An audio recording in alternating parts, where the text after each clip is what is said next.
American બજારમાં મંદી, ભારતીય બજારની શાનદાર શરૂઆત। 900 પોઈન્ટ ઉપર 1% વધીને 79,670 પર ટ્રેડિંગ। નિફ્ટીમાં પણ 280 પોઈન્ટની તેજી।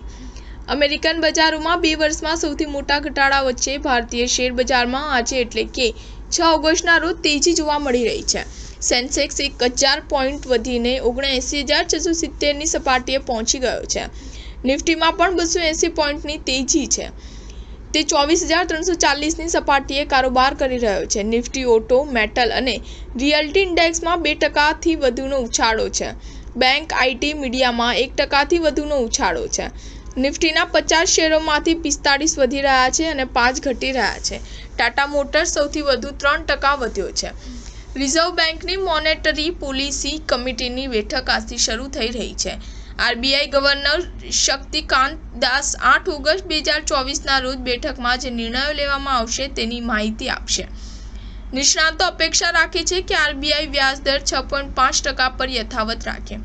આ સપ્તાહે 900થી વધુ કંપનીઓના પ્રથમ ત્રિમાસિક પરિણામો આવશે। આજે Tata power, TVS motors, બાટા, Raymond જેવી કંપનીઓ એપ્રિલ-જૂન ક્વાર્ટરના પરિણામો જાહેર કરી રહી છે। કંપનીઓના પરિણામો બજારના સેન્ટિમેન્ટને અસર કરશે। સ્ટાર ન્યૂઝ 7 હંમેશા સચ્ચાઈની સાથે।